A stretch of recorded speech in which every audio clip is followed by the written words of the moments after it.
Hello friends, कैसे हैं आप सारे लोग।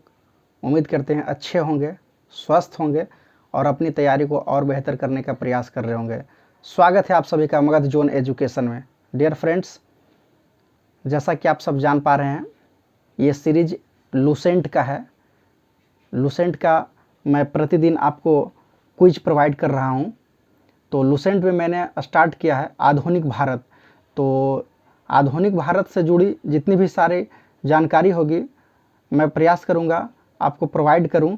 और प्रतिदिन यह वीडियो जो है शाम के 6 बजे आपको देखने को मिलेगा।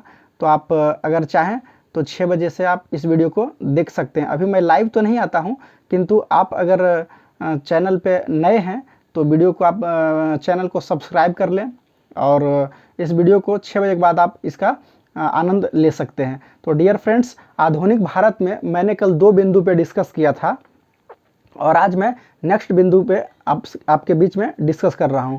तो दोस्तों, जैसा कि आप सब जान गए होंगे और वीडियो के माध्यम से आप देख पा रहे होंगे कि मैं जो पिछला वीडियो प्रोवाइड किया था तो वो बिल्कुल उस पॉइंट से जुड़ी जितनी भी सारी बातें थी मैंने सभी को आपके बीच आपके समक्ष मैंने रखा और काफ़ी बेहतर तरीके से मैंने प्रयास किया। तो चलिए इसी कड़ी में ज़्यादा आपका समय नहीं लेते हुए मैं टॉपिक पे आता हूं।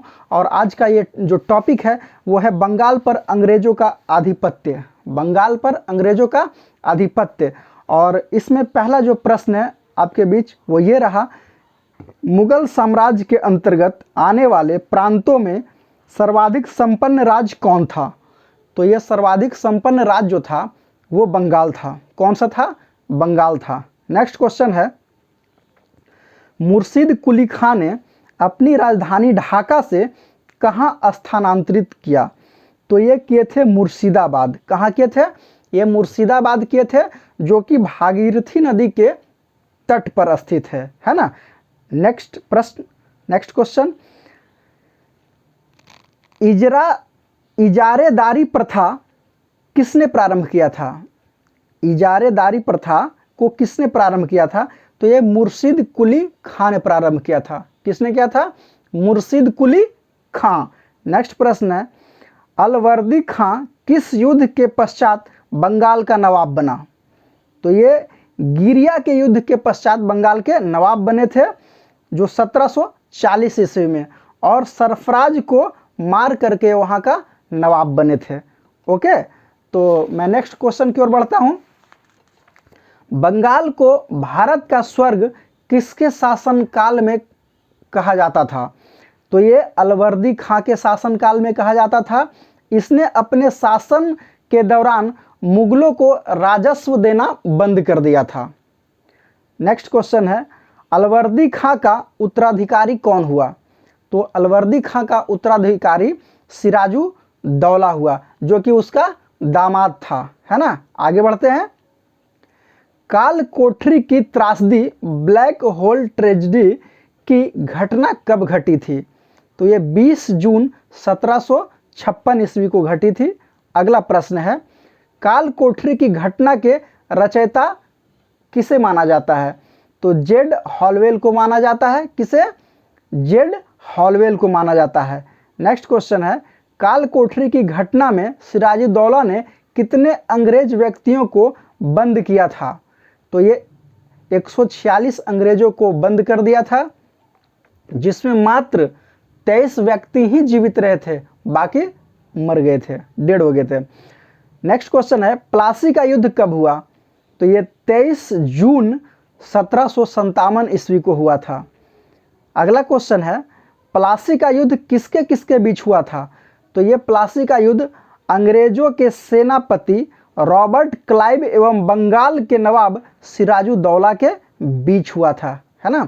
अगला क्वेश्चन है, प्लासी के युद्ध में विजयी कौन रहे। तो ये क्लाइव रहे थे, है ना। कौन रहा था विजयी? क्लाइव। अगला प्रश्न है, प्लासी किस नदी के किनारे है। प्लासी है जो वो किस नदी के किनारे है। तो ये प्लासी जो है वो भागीरथी नदी के किनारे है। किस नदी किनारे है? भागीरथी नदी के किनारे है। अगला क्वेश्चन है, मुर्शिदाबाद से अपनी राजधानी को मुंगेर किसने स्थानांतरित किया। तो आप जान पा रहे होंगे काफ़ी प्रचलित क्वेश्चन है। ये मीर कासिम ने किया था। किसने किया था?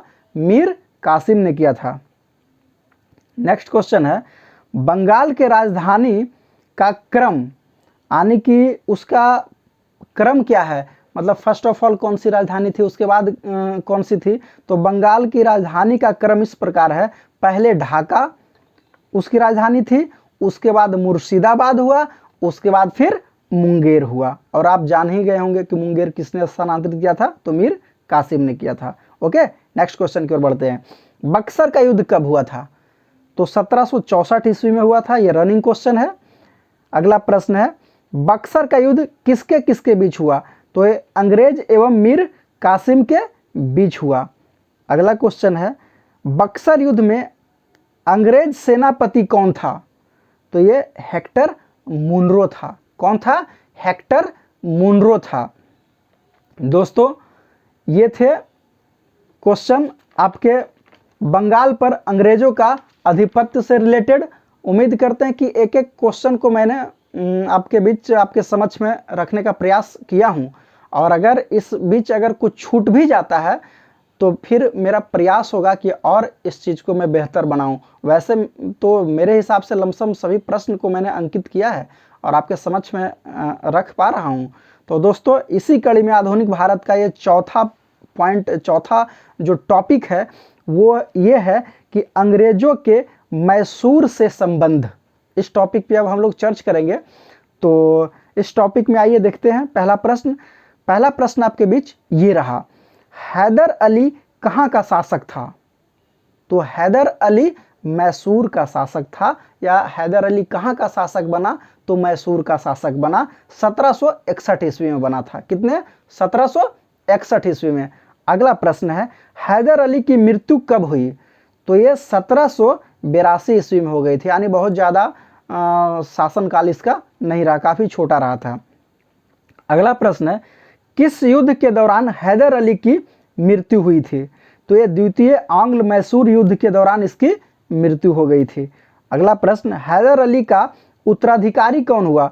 तो इसका उत्तराधिकारी जो हुआ वो टीपू सुल्तान हुआ, और जो कि इसका खुद का पुत्र था। उत्तराधिकारी कहने का तो तात्पर्य यह भी होता है कि कोई ज़रूरी नहीं कि उसका पुत्र ही हो, कोई और भी बन जाता है। वैसे उत्तराधिकारी का शाब्दिक अर्थ होता है कि उस राजा का पुत्र ही उत्तराधिकारी होता है, लेकिन बहुत से ऐसे हैं जो अगर उसका पुत्र नहीं होता है तो कोई और भी उत्तराधिकारी बन जाता है। लेकिन यहाँ पर ही जो है उत्तराधिकारी उसका पुत्र ही हुआ, जो टीपू सुल्तान था। आगे बढ़ते हैं।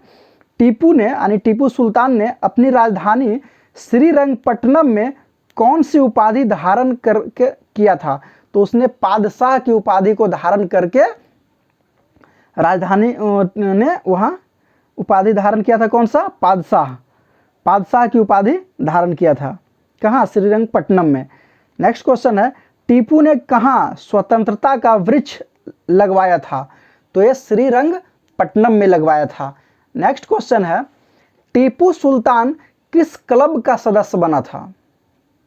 तो ये बना था जैकोबिन क्लब का सदस्य। किसका बना था? जैकोबिन क्लब का सदस्य बना था। नेक्स्ट प्रश्न है, प्रथम आंग्ल मैसूर युद्ध कब हुआ था? तो ये 1767 से 69 ईस्वी के बीच हुआ था। अगला प्रश्न, द्वितीय आंग्ल मैसूर युद्ध कब हुआ था? तो ये 1780 से 84 ईस्वी के बीच हुआ था। अगला क्वेश्चन है, तृतीय आंग्ल मैसूर युद्ध कब हुआ था? तो ये 1790 से 92 ईस्वी के बीच हुआ था। नेक्स्ट है, चतुर्थ आंग्ल मैसूर युद्ध कब हुआ था? तो ये 1799 ईस्वी में हुआ था।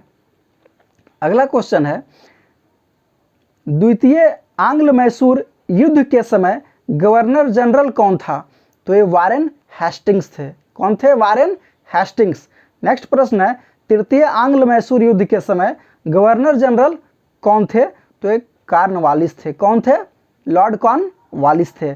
चतुर्थ आंग्ल मैसूर युद्ध के समय गवर्नर जनरल कौन थे? तो ये लॉर्ड वेलेजली थे। कौन थे? Lord Wellesley. नेक्स्ट क्वेश्चन है, टीपू सुल्तान की मृत्यु किस युद्ध के दौरान हुई? तो ये श्रीरंगपट्टनम की आखिरी युद्ध थी। श्रीरंगपट्टनम की आखिरी युद्ध, यानी कि चतुर्थ आंग्ल मैसूर युद्ध के दौरान हुई, है ना। नेक्स्ट क्वेश्चन है, टीपू सुल्तान के राजसी झंडे पर किसकी तस्वीर होती थी? तो ये शेर की तस्वीर होती थी। किसकी होती थी? शेर की तस्वीर होती थी। नेक्स्ट क्वेश्चन है, मद्रास की संधि कब हुई? तो मद्रास की संधि 1769 ईस्वी में हुई, जो प्रथम आंग्ल मैसूर युद्ध के समय। नेक्स्ट क्वेश्चन है, मंगलोर की संधि कब हुई? तो 1784 ईस्वी में हुई, जो द्वितीय आंग्ल मैसूर युद्ध के समय। नेक्स्ट क्वेश्चन है, श्रीरंगपट्टनम की संधि कब हुई? तो ये 1792 ईस्वी में हुई, जो तृतीय आंग्ल मैसूर युद्ध के समय हुई थी। तो ये थे कुछ सिलेक्टेड क्वेश्चंस अंग्रेजों के मैसूर से संबंध से जुड़ा। दोस्तों, मैं समझ रहा हूँ कि जो मैंने क्वेश्चन आपके बीच रखा हूँ, ये बिल्कुल वही क्वेश्चन है जो लूसेंट में आप पढ़ते हैं, और लूसेंट का पूरा समावेश ही आपको यहाँ देखने को मिलेगा। बस ज़रूरत है कि आप शांति मन से, जब रूम में आप रहते हैं, तो इस वीडियो को 2 से 3 बार आप देख लीजिए। लूसेंट जैसे जैसे मैं आगे बढ़ा रहा हूँ, आपके दिल और दिमाग में छा जाएगा। आप जितना बार इस वीडियो को देखेंगे, 2 बार 3 बार, तो आपके दिमाग में सेट हो जाएगा, ऐसा मैं आशा करता हूं। और इसी आशा के साथ मैं फिर आपसे अगली वीडियो में मिलूंगा। और अगर आप इस वीडियो देख रहे हैं, चैनल पे नए हैं, तो चैनल को आप सब्सक्राइब कर लेंगे, लाइक कर लेंगे, बेल घंटा को दबा लेंगे, और दोस्तों और अपने जितने भी साथी संग हैं उन्हें भी आप शेयर करने का काम करेंगे अगर यह वीडियो अच्छा लगता है तो। और आशा करते हैं कि ज़रूर अच्छा लगेगा। लूसेंट सभी बच्चे पढ़ते हैं, और लूसेंट का ही मैंने वीडियो बना रखा है। तो दोस्तों, इसी आशा के साथ मैं फिर मिलता हूँ आपसे कल next day. Okay, thank you very much. जय हिंद साथियों।